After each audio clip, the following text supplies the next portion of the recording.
And then from there, we looked at human resource planning. We looked at compensation and benefits management. We looked at recruitment and selection. We looked at employee relations. We looked at performance appraisal. We looked at the job concept, the concept of job, where we looked at job analysis, competency analysis, and then job design, which was our last class, the class we had last week.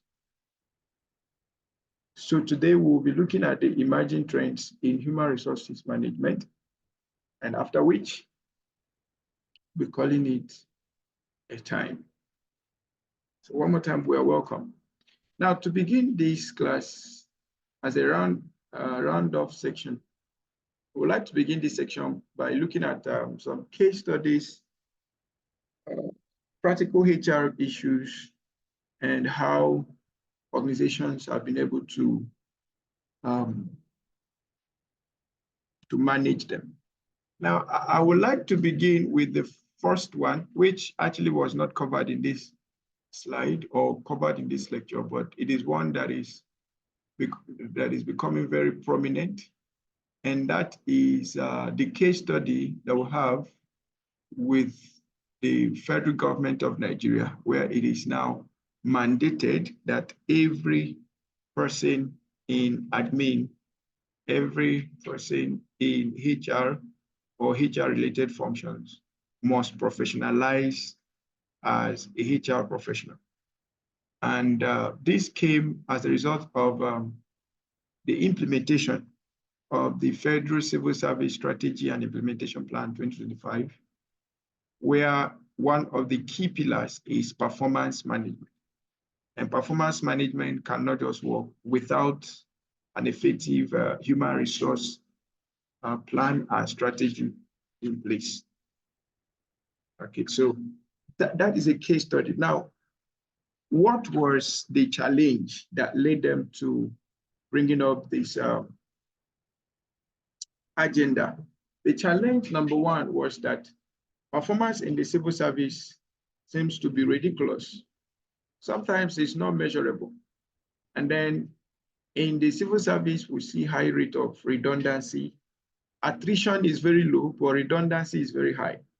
So people don't want to leave, but at the same time, they refuse to work. And then you see that performance is almost zero. The performance, especially at the lower and middle level office cadre. And then you also see the issue of digitalization of the HR process is almost zero. So these were the challenges they faced, and then they decided that, okay, moving forward, you must professionalize. Now, what do they expect you to have as a professional in the HR field? Number one, they expect that you should understand the modus operandi of what human resources, what administration is all about. So the modus operandi should be understood practically and professionally. Then number two is adoption. Adoption of technology, digital technology, or adoption of digital mechanisms in the HR practice. So now we'll look at IT, information technology, in human resource management. So that adoption is very, very important. And then number three reason, or the number three benefits they expect from HR professionals is advisory. The human resource department or administrative / human resource department in any organization, they are responsible for bridging the gap between the people needed to meet an organizational need and actually meeting the need. So the organizational goals versus the people needed to meet the goals. It is the HR that is responsible for bridging that gap, bringing the people, the right people that will drive the processes that will meet up that goal. So one of the advantages of HR in time as this is advisory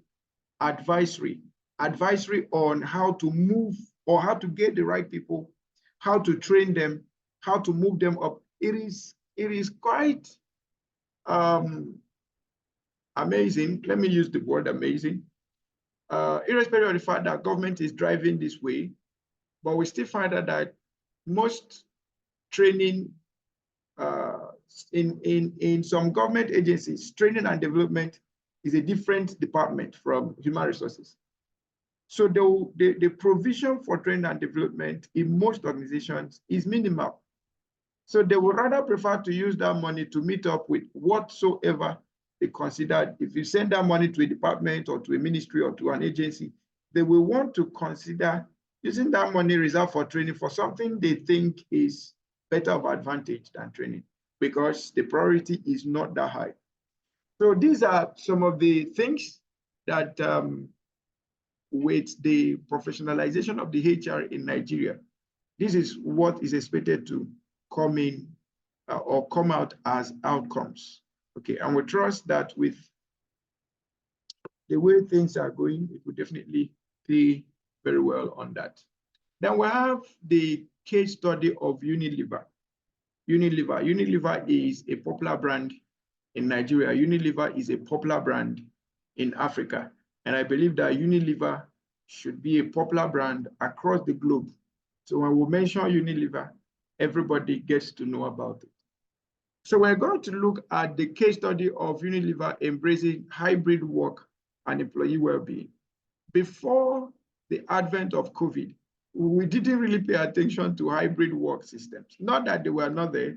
Hybrid work systems were not there, but it was considered most useful for technology-based organizations, especially IT-based organizations, because they feel with IT, you can work from anywhere. But if you're in a manufacturing company, you don't work from anywhere. If you're from a medical field, you're a legal person, they just felt it was just the IT people that could make the best use of hybrid work system. But COVID had proven to us that it is something that is applicable across industries, across boundaries. Okay, so let's look at what Unilever did with this. Unilever, a global consumer goods giant, serves as a prime example of embracing emerging HR trends.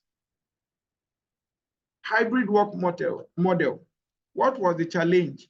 Prior to the pandemic, Unilever had a traditional office-based work environment.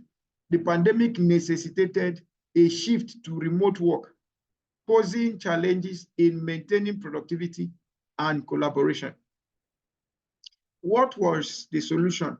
Unilever implemented a flexible hybrid model, allowing employees to split their time between home and the office. This provided employees with greater autonomy and work-life balance, while the company ensured clear communication and collaboration tools were in place. So just like as I mentioned, not only Unilever, it was almost conversant to all of us, to all the industry, that you have to come to work every day. In fact, we used to say we have 5 working days in Nigeria. But post-COVID, I doubt if anybody could say we have 5 working days. As it were, every day is a work day in Nigeria now, but you can work from different locations. So you see organizations that will tell you work 3 days in the office, then you have 2 days off. But even Saturday and Sunday, because you have 2 days to work from home, some of the work you can do them on Fridays, you can do them on Saturdays, you can do them on Sunday, dependent on the deadline given to you. Okay. We also have them having a focus on employee well-being. The challenge was recognizing the increased stress and mental health concerns associated with remote work. Unilever prioritized employee well-being initiatives. The solution, the company launched various programs, mental health resources, providing access to online therapy platforms and employee assistance programs.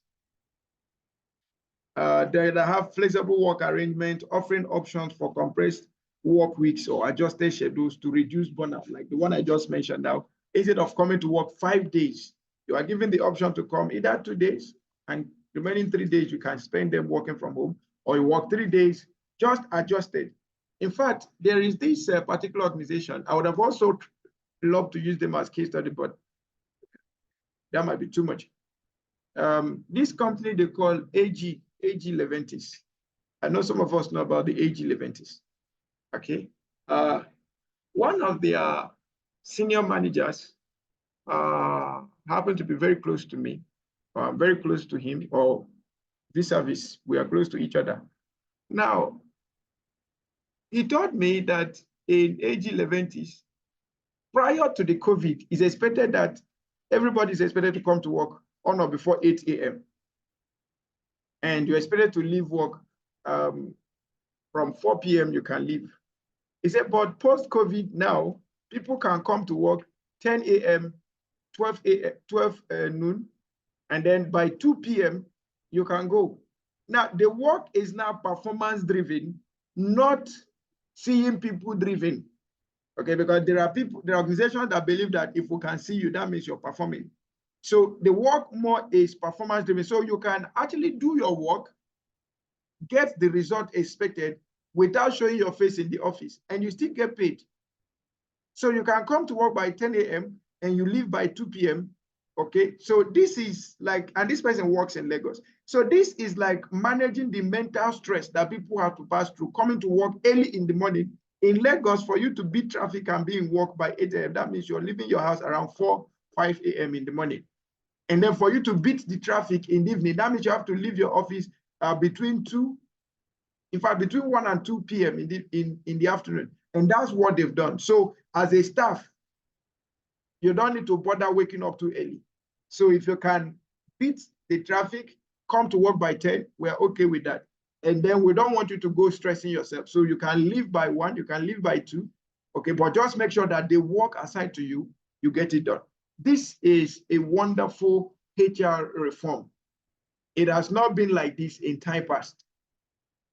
And in the government sector also, it has not been made public, okay? But we also saw that there were some ministries, there were some departments, there were some agencies that gave their workers such privileges too.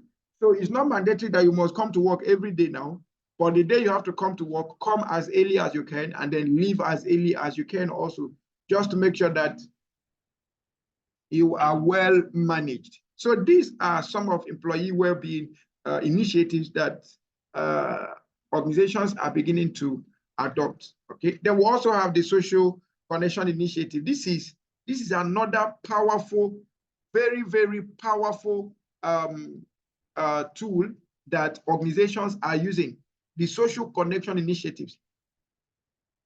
In fact, I was just thinking of something like this morning. Okay, I was just thinking of something of that sort this morning for IPM members. Now, we see organizations organize things like football competition or games for their staff. They make it in such a way that it's competitive. People get to be serious with it. Okay. Now, in my church, the place I belong to, we now have games for elders.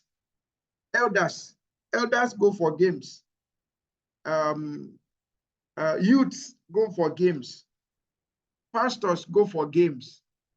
What is the essence? Is it to the primary essence, number one, is to improve their well-being, their health, their mental well-being. Number two is also to encourage or reduce this status differential. When we all are in church, we know that that person is an elder, so there is a way you want to talk with him or talk with her so that he or she doesn't get annoyed. But in a social setting, we get to interact, we get to know each other better, we get to be much more free, we boost our confidence, we boost our morale, we boost our connectivity, and those are very, very important. In those platforms, that's where you actually get to know what problems, what challenges people are really facing, and you get to find ways to deal with them. It's not all formal. We mustn't follow everything formal.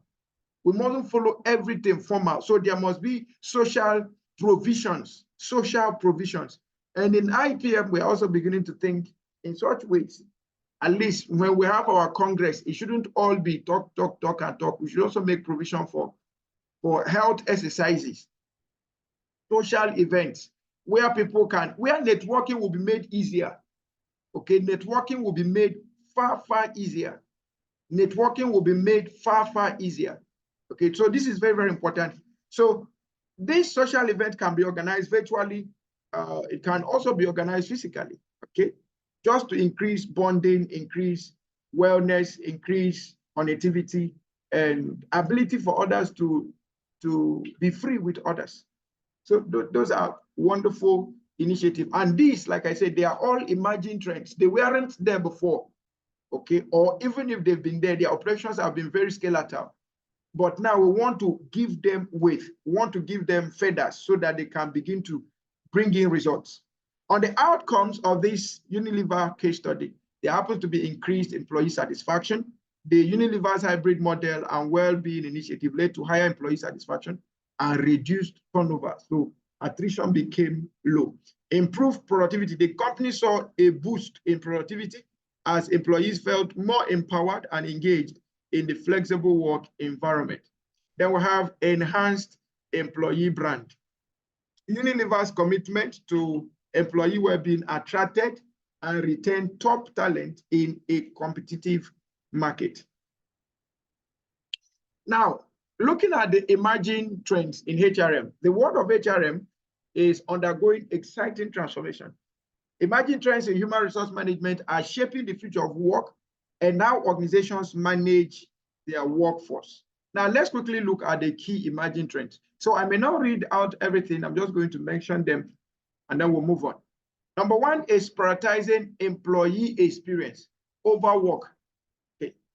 Before now, what we do is that we prioritize work over employee experience. But now we are prioritizing employee experience over work. Some of the things we do now, we promote work-life balance, like we see in the Unilever's case study of a hybrid work system. What it has also done is promote work-life balance. We also have the opportunities for people to develop themselves. We see what is happening now in government. You must professionalize. That's a development opportunity. And then we'll have strong company culture, producing strong company image. So if we prioritize employee experience, better employee experience, then we are going to have better employee work systems, work cultures, and all of that. Then we'll have the hybrid model. I've already explained what the hybrid model is using the Unilever's experience. So the hybrid model divided, so it's virtual, physical, being present versus attending work from your home, working from home and working from office. So there is a blend. The hybrid tries to blend that system where you can work part-time from home, work part-time from the office. You mustn't work full-time from the office. Okay, that's a hybrid model. Then we have the remote work also. We have systems that have completely gone to remote work. That's working from any location of your choice. You don't need to work from the office. You can work from any location of your choice. And this is gaining prominence. You see people in Nigeria gaining jobs in US, but they've never been to US. And they are working from Nigeria in US, and they are being paid in dollars. You see those from US working in Nigeria at the same time, doing what? Remote work systems. So remote work systems encourages work flexibility, virtual team management, and employee well-being. So you can give your skills, your expertise, your experience without having to be physically present in an environment. Then we have the agile HR. This is also, I could say the remote work system, the hybrid work system, they are agile in nature. Agile in the sense that the HR is adopting fast-paced systems to solving the fast-paced challenges. Okay, so how can we provide quick solutions to the quick challenges? That's what HR is doing now. The changing models, the changing environment, the changing business landscape. HR is also doing its best to introduce agile HR practices, agile HR systems, agile HR tools to make sure that HR is not lagging behind. Then we have the data privacy and ethics. In Nigeria, in recent time, we've been having this comedy of some people who said that NIMC, the National Identity Management Commission, that they leaked some people's information to third party. Okay, NIMC said they did not. Some people say they did. Okay, and people have proofs to actually say yes, they did. I think the case is in court. So HR is also doing its best to make sure that there is data privacy and there is ethics. Cybercrime is on the high, on the increase, breaking people's privacy, stealing information, and all of that.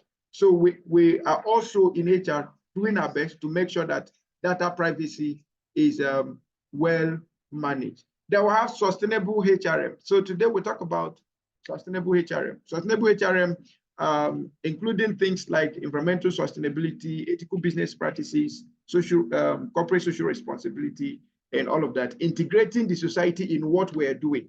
So we are not only profit-driven, but we are now society-driven as HR. Then we also have the trend of globalization and cross-cultural HRM. So just like as I mentioned, the remote work system, you can be in China and get work in US. US is an English-speaking country. China is a Chinese-speaking country. But what we are leveraging on is your skills. Okay, so HR is trying to manage this issue of globalization, cross-cultural, sorry, please. Cross-cultural sensitivities and things like geographical location, understanding cross-cultural boundaries and global HR strategies. In this course, by the time we get to global human resource management, which is the last level in this course, then we would have mastered the art of globalization and the art of sustainable HR and other things relating to such domain. Then we'll also have generative artificial intelligence in HR. It's becoming so prominent. It's becoming so prominent. I think this is one of the tools that people were scared of that is going to replace work. I like the way Jack Ma put it. He said, people have been complaining that artificial intelligence is going to take their job. Artificial intelligence is not going to take any job, but it's going to replace redundant works. It's going to replace works. If you are not able to do your work in the most professional, excellent way, artificial intelligence is likely going to replace it. Okay, so one of the areas that artificial intelligence is doing so well is the area of generative AI, generating information, generating data, generating art, several things. Okay, even supporting in screening, in providing personalizing training recommendation for new employees, for existing employees, and what have you. So this is one of the areas that HR people also need to leverage on and make the best of it. Then we have the human leadership in the digital age. Somebody said that the smart technology had produced smart foods. Smart technology had given birth to smart foods. So we have seen systems, or we have seen work environment where organizations are doing so well, but they are not people-centered. You barely know who is even working with you because you're just computer-driven or you're just technology-driven. So what HR is trying to also look at is that there should be human face in whatever thing we're doing. People should be part of what we're doing. There should be emotional intelligence. There should be empathy. Okay, there should be adaptable and authentic work environments, authentic work teams. Okay, so that is very, very important. Then we have the predictive analytics for HR, where we can predict employee turnover, skills gap. It predicts things like possible things that will lead to attrition. And these are better ways, or these are suggestive ways of managing talents, okay, and creating sustainable patterns to talent management. Then we have the change management. I cannot talk, I cannot overemphasize on change management because everything that is happening now is bound towards change. So as HR, we must be very good in anticipating and proactively managing changes. It's very, very important. Now we have the people analytics. Now we have analytics that can help us in decision making in terms of performance, in terms of talent, in terms of skills, in terms of competencies, in terms of abilities, we can use analytics to make decisions in this area. So we are becoming much more data-driven in HR. Then we'll also have focus on employee well-being. I think I've, from the Unilever experience, we understood what this focus is all about. Then we'll have diversity, equity, and inclusion. Okay, irrespective of whatever be the case, we now have the case of promoting diversity, promoting equity and inclusion in the workplace. Tribalism, cultural sentiments, and all of that are being washed off completely. They will have the need for continuously upskilling and reskilling. Continuously upskilling.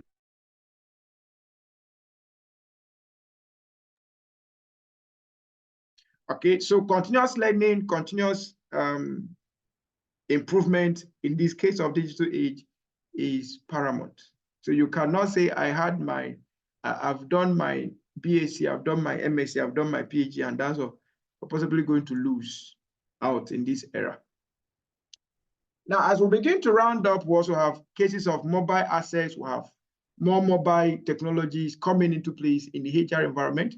They'll have the gig economy and freelance workforce. That's also a part of what is happening now. So apart from the remote work system, we also have the gig economy, where people, through websites like Fiverr, Upwork, they provide their skills.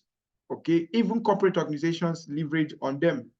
All right, they will have focus on learning agility. That's ability to learn fast, learning things that are learning new skills, learning new advancement, learning fast, and being able to apply them to work, especially the technological driven advancements. Okay, so we've talked about the data driven HR decisions. So all the people skills or people analytics, data analytics, and all of that in HRM, they are all driven towards providing us with insights on how to make better decisions in HR. Okay. All right. Please, should you find yourself out of the class for whatsoever reason, please endeavor to rejoin the class. That's if there's any technical glitch for whatsoever reason. Now we have the issue of talent acquisition and development. So now we have what we call the talent marketplaces. You have websites where people go to submit job posts, job recruitment, and all of that. Then you also have redefining career paths. Okay, there are jobs today that 10 years ago they were not there, 20 years ago they are not there. Example, online content manager, digital manager, social media marketer. 10, 20 years ago, they were not there, but they are now available. Okay, and the more we even go deeper and deeper and deeper, the more we keep redefining the career paths. Okay, they will also have emphasis on cognitive skills, ability to learn foundational skills like we're doing now. You have your professional skills. So while you have your professional skills being good and great, you should also learn to manage the evolving work environment. Okay, so we've talked about employee well-being and sustainability. So emphasis on environmental, social, and governance programs. Supporting remote work well-being, focus on belonging. There should be autonomy and ownership in work. Now, let's summarize with this case study of Microsoft's HR transformation. The background. In 2017, Microsoft underwent a cultural transformation, shifting its focus from know-it-all culture to a learn-it-all culture under CEO Satya Nadella. This transformation aimed to foster innovation, collaboration, and growth mindset among employees.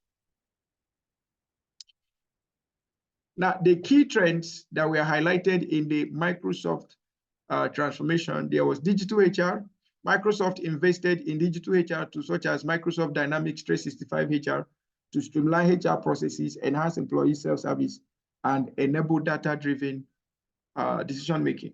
On the employee experience, the company prioritized employee experience, launching initiatives like My Microsoft Portal, which provides personalized experience for employees, including learning resources, career development tools, and recognition programs. Then we'll have the data-driven HR.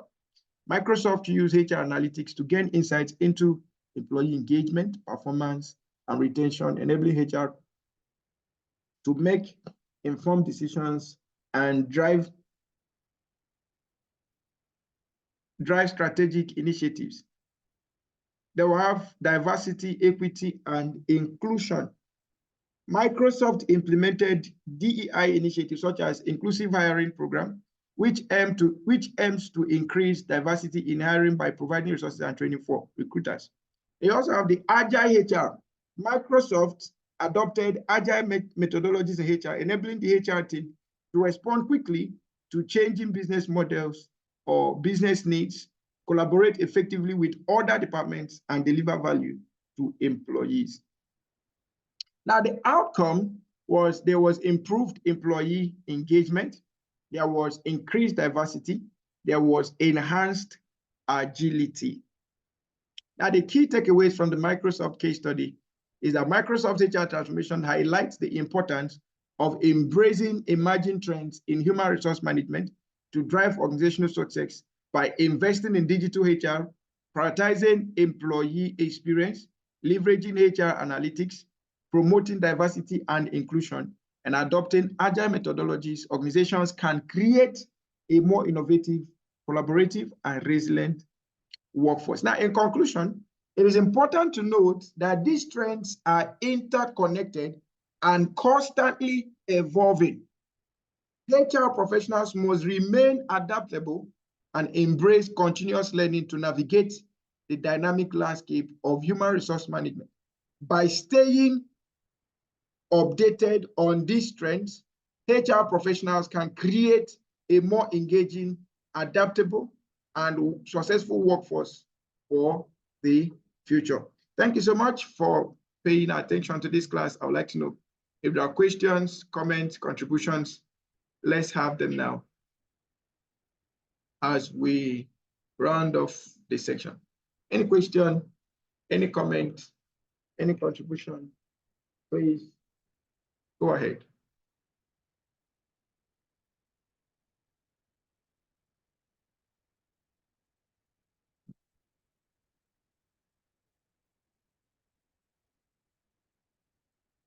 Questions, comments, contributions?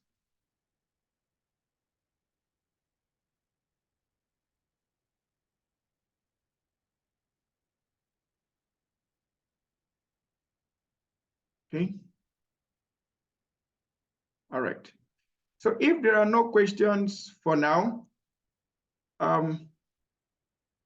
we'll just take a few minutes break and then we'll be back. We'll be back for our presentation. So we're going to take just 30 minutes break. And then when we come back, I think last week we started the presentation. The people that were around last week made their presentation. So I think the people that have not made their presentation, Mr. Lise, your presentation has not been done. So when we'll come back in 30 minutes time, we'll take those presentation. And I believe your question or your topic was given to you. Your topic has been sent to you. Mr. Lise, please, I would like you to confirm your presentation topic. I believe it was sent to you.